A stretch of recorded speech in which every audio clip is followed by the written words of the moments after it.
అందరికీ నమస్కారం అండి. ముఖ్యంగా బీసీల గురించి ఇప్పుడు చాలామంది కొత్తగా వచ్చి ఏదేదో మాట్లాడుతున్నారు.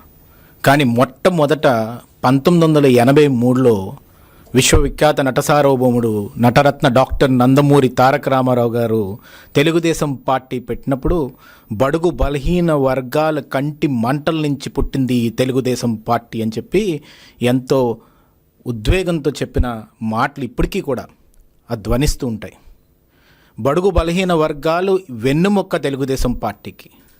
ఒక తల్లికి బిడ్డకి ఉన్న అనుబంధం తెలుగుదేశం పార్టీకి బీసీలకు ఉన్న అనుబంధం. ఎన్ని సంవత్సరాలుగా 45 సంవత్సరాలు పైబడి తెలుగుదేశం పార్టీ అంటే మాది, పసుపు జెండా అంటే మాది అని చెప్పుకునే బడుగు బలహీన వర్గాలు ఈరోజు మనం చూస్తే బీసీ అంటే బ్యాక్వర్డ్ క్లాస్ అని చెప్పి ప్రతి ఒక్కరు దేశంలో మాట్లాడతారు.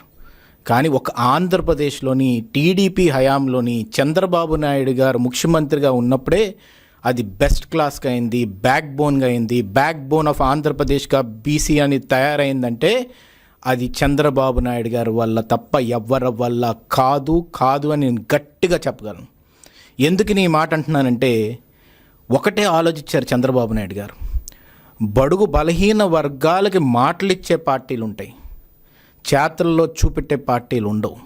కానీ అది ఒక్క తెలుగుదేశం పార్టీయే చేతల్లో చూపెట్టి 1987లోనే రిజర్వేషన్ లోకల్ బాడీస్లోని జడ్పీటీసీలుగా, ఎంపీటీసీలుగా, సర్పంచులుగా బీసీలో అత్యంత ఉన్నత స్థానంలో ఉండాలి, పదవుల్లో ఉండాలి, డెసిషన్ మేకింగ్లో ఉండాలి, పాలసీ మేకింగ్లో ఉండాలని చెప్పి ఆలోచించిన ఏకైక పార్టీ తెలుగుదేశం పార్టీ. ఇది ప్రతి ఒక్కరు కూడా నేను బీసీగా ఈరోజు రాజ్యసభలో కూర్చున్నాను అంటే దానికి కారణం నారా చంద్రబాబు నాయుడు గారు, నారా లోకేష్ గారు, తెలుగుదేశం పార్టీ.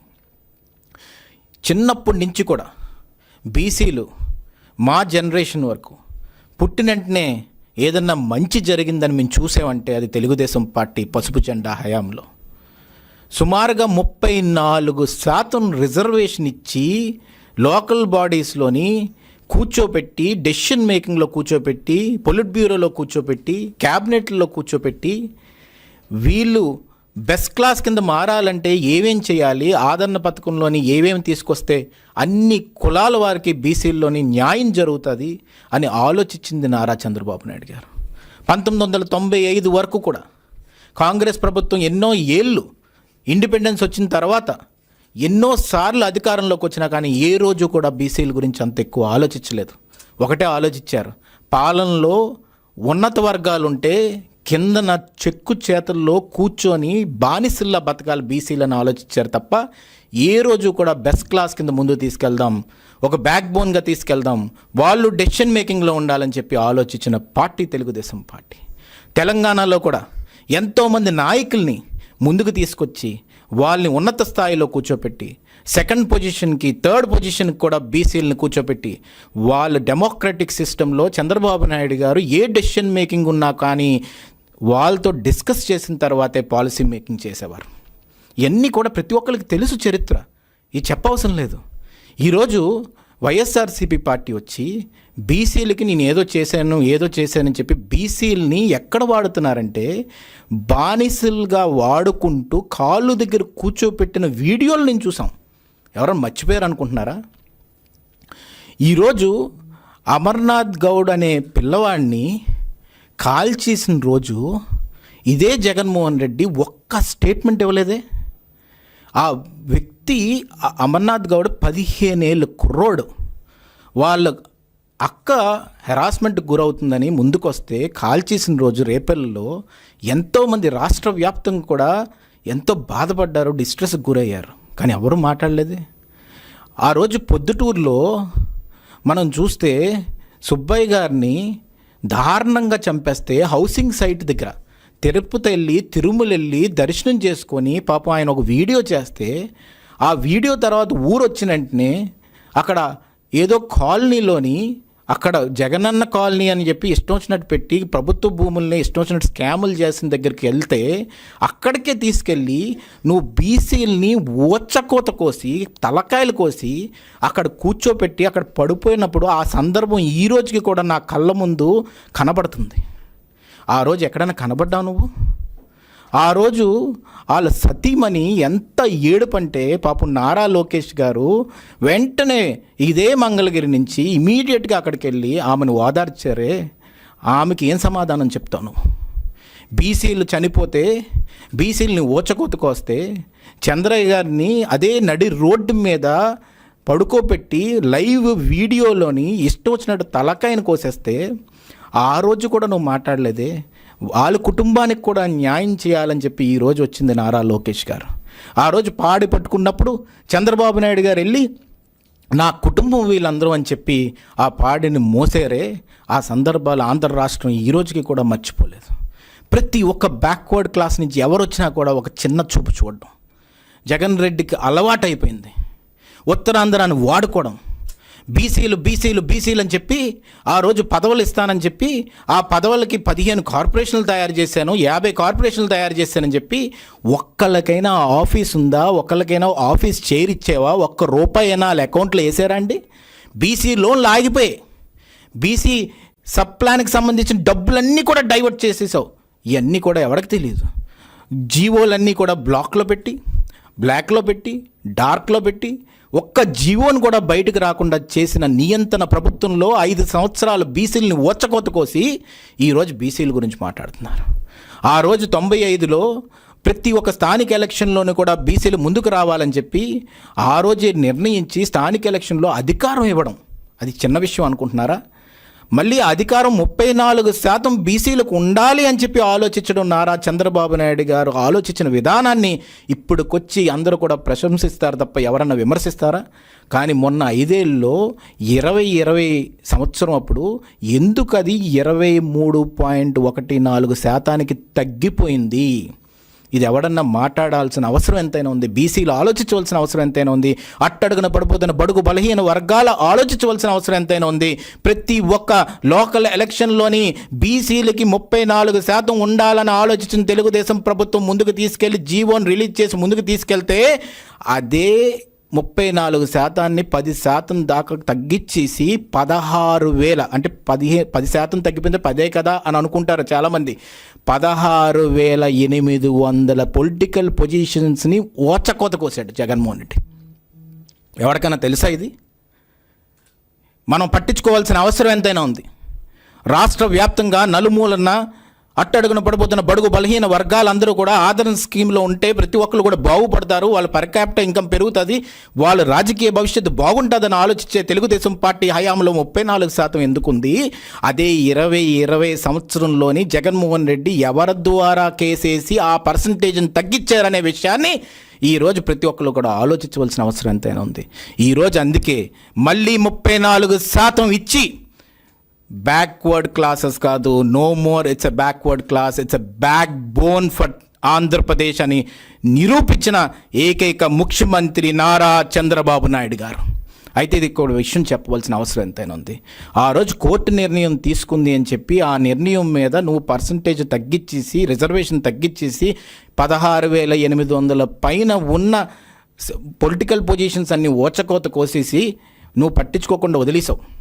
కానీ ఈరోజు చంద్రబాబు నాయుడు గారు క్యాబినెట్ మీటింగ్లో మళ్ళీ డెసిషన్ తీసుకొని జీవోని రిలీజ్ చేసి అధికారికంగా 34% బీసీలు లోకల్ ఎలక్షన్స్లో పోటీ చేయాలి, ముందుకు రావాలని ఆలోచించిన మహత్తరమైన వ్యక్తిత్వం కలిగిన వ్యక్తి నారా చంద్రబాబు నాయుడు గారు. మొట్టమొదటి నుంచి చూడండి, బడుగు బలహీన వర్గాలు ఉన్నత స్థానంలో ఉండాలని ఒక విజన్ తోటి 95లో మీరు తీసుకుంటే పార్లమెంట్లోని పైన కూర్చోబెట్టడం, ఎర్రంనాయుడు గారిని తీసుకెళ్లి సెంట్రల్ మినిస్టర్ చేయడం, బాలయోగ్ గారిని తీసుకెళ్లి స్పీకర్గా చేయడం, ప్రతిభా భారతి గారిని తీసుకెళ్లి ఇక్కడ స్పీకర్గా చేయడం, అలాగే ప్రతి ఒక్కరిని ముందుకు తీసుకెళ్లారు. కానీ నువ్వు వైఎస్ఆర్సీపీ ప్రభుత్వంలో ఏం చేసావు? అచ్చెన్నాయుడు గారిని తీసుకెళ్ళి ఉదయమే 3:30-4 గంటలకు గోడ దూకేలాగా పోలీసులను ఉపయోగించుకొని ఆయన్ని హింసించి నరకం చూపెట్టి తీసుకెళ్ళి ఆయన్ని జైల్లో పడేసిన తర్వాత ఆ టైంలో కోవిడ్ ఉన్నా కూడా నీకు జాల్ అనేది లేకుండా తీసుకెళ్ళి ప్రభుత్వ హాస్పిటల్లోని ఆయన చికిత్స పొందుతానని చెప్పినా కూడా కోర్టుకెళ్ళి లేదు తన హింసకు గురవ్వాలి ఎందుకంటే తను బీసీగా పుట్టాడని నీకు ఆ నరకం చూపెట్టావా? రామతీర్థంలోని చంద్రబాబు నాయుడు గారు అక్కడ రాముడి దగ్గర ఉన్న సందర్భం ఆ విధంగా జరిగిందని చెప్పేసి అక్కడికి వెళ్ళి మేము కూడా ఆయనతో పాటు ఉన్నాం. ఆ రోజు వాళ్ళందరూ ర్యాలీలో వెళ్తుంటే లారీలు అడ్డంగా పెట్టి ఎప్పుడూ లేని విధంగా ఉత్తరాంధ్రలో బీసీలందరినీ కూడా ఓచకోత కోయాలని చెప్పి ఆలోచించి ఆ రోజు ఫ్యాక్షనిజం రాజకీయాన్ని చూపెట్టి కళా వెంకట్రావు గారి మీద ఒక బీసీ నాయకుడి మీద తీసుకెళ్ళి మర్డర్ అటెంప్ట్ కేసు తీసుకెళ్ళి ఆయన మీద ఉన్న గౌరవం అయినా నీకు ఉండాలి కదా, తీసుకెళ్ళి రాత్రి తీసుకెళ్ళి జైల్లో పెట్టించేవే. ఆ సందర్భం మర్చిపోయావా? సబ్బమహరి గారు ఈరోజు లేరు. ఆయన మీద ఉదయం వెళ్ళిపోయి గోడ పగలు కొట్టి ఇష్టం వచ్చినట్టు ఆయన్ని హింసించాలని ఆలోచించేవే, మానసికంగా హింసించేవే. ఆ సందర్భం మర్చిపోయావా? ఇంత అట్రాసిటీస్, ఇంత దారుణమైన రాజకీయం వైఎస్ఆర్సీపీ సమయంలో చేసి ఇప్పటికీ నేను ఒకటి గుర్తు చేయాలి మీ అందరికీ. ఎంత చులకన భావం అంటే కార్పొరేషన్స్ అనౌన్స్ చేసినప్పుడు ఇదే మంగళగిరి దగ్గర ప్రమాణ స్వీకారాలు పెట్టారు బీసీలకి. పెట్టినప్పుడు అందరినీ పిలిచి అక్కడ ఫుడ్ పాయిజన్ అయినప్పుడు వాళ్ళందరినీ ఇక్కడ ఇదే ఎన్ఆర్ఐ హాస్పిటల్కి తరలిచ్చారే. ఆ రోజు నువ్వు ఇంకోళ్ళు అయితే నువ్వు ఆ విధంగా చేస్తావా? నువ్వు ఒక్కటి ఆలోచించవలసిన అవసరం ఎంతైనా ఉంది. నువ్వు బీసీలు అంటే ఏ విధంగా ఆలోచించావంటే వీళ్ళు ఎక్కడ చెప్పుకుంటారులే, ఎక్కడ గలమెత్తుతారులే, ఏముందిలే అని చెప్పి ప్రతి ఒక్క రాజ్యానికి సామంత రాజుల కింద ఒకటి సుబ్బారెడ్డి గారిని పెట్టి, ఒక దగ్గర విజయసాయిరెడ్డిని పెట్టి, ఒక దగ్గర మిథున్ రెడ్డిని పెట్టి నువ్వు బీసీలని వాళ్ళ దగ్గర కూర్చోబెట్టి ఓచకోత కోసం. ఇది ఎవరికి తెలీదు. కొన్ని వీడియోలు చూసినప్పుడు మా కన్నెంట నీరు వచ్చేది. ఏంటి బాధలు, ఏంటి పరిస్థితి, ఎవరికి చెప్పుకోవాలో అర్థమయ్యేది కాదు. ఈరోజు నేను ఒక మాట చెప్తున్నాను. చంద్రబాబు నాయుడు గారు కానీ, నారా లోకేష్ గారు కానీ ఎవరైతే బీసీల మీద 26,000 సుమారుగా కేసులు, ఎఫ్ఐఆర్లు బుక్ అయిపోయి దాంట్లో 300 మందిని ఓచకొత్తుకోసారు. చిన్న నెంబరా అండి ఇది? ఎవరికి తెలియని నెంబరు. మర్చిపోయారా జనం? మర్చిపోయారా మన బడుగు బలహీన వర్గాలందరూ కూడా? ప్రతి ప్రాంతంలో ఉన్న ప్రతి బడుగు బలహీన వర్గాలకు నేను చెప్తున్నాను, ప్రతి ఒక్కళ్ళు కూడా వేదిక మీద గట్టిగా మాట్లాడే హక్కు ఈరోజు తెలుగుదేశం పార్టీ మనకిస్తుంది. నాయకులుగా మారే హక్కు ఇస్తుంది. సుమారుగా మనకి ఈరోజు ఇన్ని వేల పొజిషన్స్ మనకి రాజకీయంగా ముందుకు తీసుకొచ్చి 54,000 మంది లీడర్స్ అవుతారండి ఇప్పుడు ఈ ఎలక్షన్స్లోని. ఈరోజు వైఎస్ఆర్సీపీలో ఉన్న బడుగు బలహీన వర్గాలు కూడా నేను చెప్తున్నాను, మిమ్మల్ని బానిసల్లో వాడుకుంటున్నాడు. ఇష్టం వచ్చినట్టు మాటలు ఇచ్చాడు. ఏకగ్రీవంగా అవుతే అంతిస్తాననే మార్కెట్లో పెట్టి మనల్ని అమ్మాడు. మీకు కూడా నిజంగా సత్తా ఉంటే మీ నాయకుడిని అడగాలి. మా దగ్గర ఏంటో తెలుసా? తెలుగుదేశం ప్రభుత్వంలో మా నాయకుడి దగ్గరికి వెళ్ళి బల్లగొద్ది నాకు ఇది కావాలి అని అడిగే స్వేచ్ఛ మాకుంది. అలాంటి బతుకు మేము బతుకుతున్నాం. ఏ బతుకైతే ఒకళ్ళు సామంత రాజుల కింద బతుకే కాదు. అందుకే ప్రతి ఒక్కళ్ళు ఆలోచించవలసిన అవసరం ఎంతైనా ఉందని చెప్పి ఈ సందర్భంగా చెప్పదలుచుకున్నాను. ఉత్తరాంధ్రలో అభివృద్ధి చూడండి. ఎందుకు బడుగు బలహీన వర్గాలు ఎక్కువ శాతం అక్కడ ఉన్నారని చెప్పి ఆ అభివృద్ధిని ఆర్సిల్మెటల్ని అక్కడే తీసుకురావాలి, డేటా సెంటర్స్ని తీసుకురావాలి. అలాగే రాయలసీమలో కూడా బడుగు బలహీన వర్గాలు పర్ క్యాపిటల్ ఇన్కమ్ పెరగాలి అని అంత లోతుగా ఆలోచించే నాయకత్వం ఎక్కడైనా దేశంలో ఉందండి? ఈరోజు బీసీ ప్రధానమంత్రి ఉన్నారు, ఆయన కూడా ఎంతో సపోర్ట్ ఇస్తున్నారు. కాబట్టి నేను ఒకటే చెప్తున్నాను, ఇర్రెస్పెక్టివ్ ఆఫ్ ది పార్టీస్ ఈరోజు ఆలోచించవలసింది బడుగు బలహీన వర్గాలు ఒకటే ఆలోచించాలి. తెలుగుదేశం పార్టీ, తెలుగుదేశం ప్రభుత్వంలోని పసుపు జెండాలోనే మనకి న్యాయం అనేది జరుగుతుంది. ఇన్ని క్వశ్చన్స్ నేను అడిగాను, ఒక్కదానికి వాళ్ళ దగ్గర ఆన్సర్ ఉండదు. ఏమనంటే బూతులు మాట్లాడతారు. ఈరోజు ఇంకోటి చెప్తున్నాను, ఇదే వైఎస్ఆర్సీపీ పార్టీలోని ఉన్న బీసీల గురించి చెప్తున్నాను. ఎందుకంటే మిమ్మల్ని దేనికి వాడాడండి? ఇల్లుల మీద అటాక్ చేయడానికి వాడాడు. మిథున్ రెడ్డి ఎందుకు వెళ్ళలేదు అటాక్కి? మిథున్ రెడ్డి ఏ రోజున రోడ్డు మీదకి అటాక్కి వెళ్ళాడా? వెళ్ళలేదు. ఎందుకంటే వాళ్ళని వాడరు, బీసీలనే వాడతాడు. ఎందుకంటే వీళ్ళు బానిసల కింద ఉండాలి, కాళ్ళు దగ్గర బతకాలి. ఈ ఐడియాలజీ పోవాలి. ఈ ఐడియాలజీ ఉన్నంత కాలం కూడా, ఈ నియంత్రణ ప్రభుత్వాలు ఉన్నంత కాలం కూడా అది జరగదు. అందుకే ఆ నియంత్రణ ప్రభుత్వానికి 11 సీట్లు ఇచ్చి ఇంట్లో కూర్చోపెట్టారు.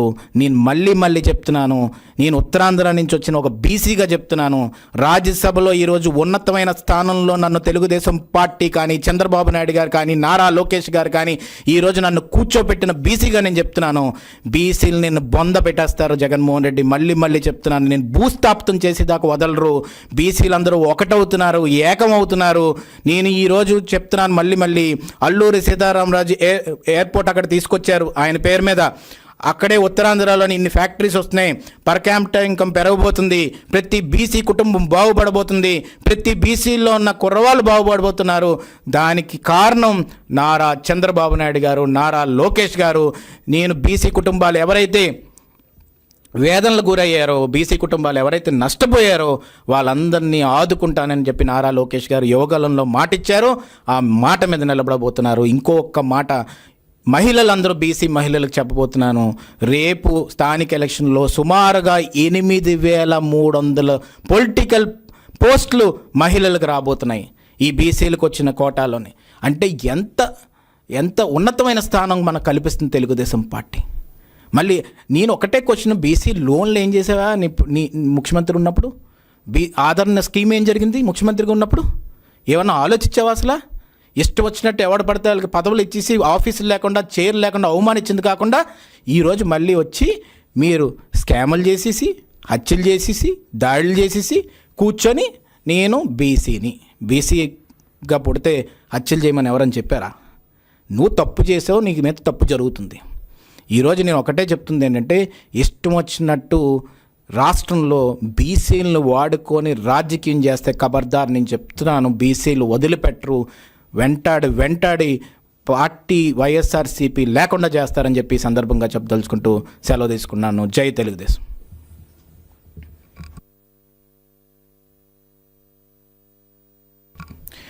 నేను ఇప్పుడు అదే చెప్తున్నాను, ఏమంటున్నానంటే బీసీల మీద తప్పుడు కేసులు పెడుతున్నారు అనేది వాళ్ళు చెప్తున్నారు. నేను ఒకటే చెప్తుంది ఏంటంటే, తను ముఖ్యమంత్రి జగన్మోహన్ రెడ్డి ఉన్నప్పుడు బీసీలని దాడులు చేయడానికి, అంటే తను పట్టుకొని వెళ్ళి దాడి చేయించడం, వీళ్ళు పట్టుకొని వెళ్ళి దాడి చేయించడం, వాళ్ళు తప్పు చేశారు. ఇప్పుడు ఏంటి, లిక్కర్ స్కామ్లోని ఇరుక్కున్నాడు. లిక్కర్ స్కామ్లో ఇరుక్కునే విషయాన్ని డైవర్ట్ చేయడానికి బీసీ కార్డు వాడడం. దీనికి ఆ బీసీ కార్డు వాడతారు.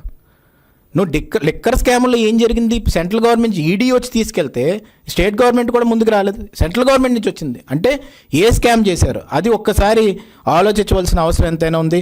మళ్ళీ రెండోది ఏంటంటే, మళ్ళీ ఏకగ్రీవంగా ఎవరు ఇవ్వకూడదు, ఈ విధంగా బెదిరించడాలు ఇవన్నీ చేస్తున్నారు. ఆ రోజు నువ్వు ఇష్టం వచ్చినట్టు స్థానిక ఎలక్షన్స్ గురించి చెప్పాలండి. ఒక పాయింట్ ప్రతి ఒక్కరు గుర్తుపెట్టుకోవాలి, నామినేషన్లు చింపిన సాంప్రదాయాన్ని సృష్టించింది ఎవరు? జగన్మోహన్ రెడ్డి.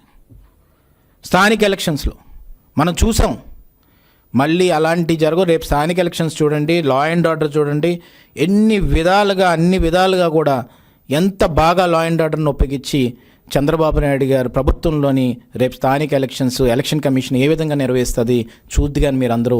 అందుకనే మీరు అందరినీ కోరుతుంది ఏంటంటే, పార్టీలకు అతీతంగా, కులాలకు అతీతంగా, మతాలకు అతీతంగా, అన్నిటిదాకా అతీతంగా నేను కోరుతుంది ఏంటంటే, రేపు మంచి అవకాశాన్ని చంద్రబాబు నాయుడు గారు, నారా లోకేష్ గారు ముందుకు తీసుకెళ్తున్నారు. దాన్ని అన్ని విధాలుగా కూడా మనం బలోపేతం చేసి ముందుకు తీసుకెళ్లాలని చెప్పి సందర్భంగా కోరుతున్నాను. Thank you.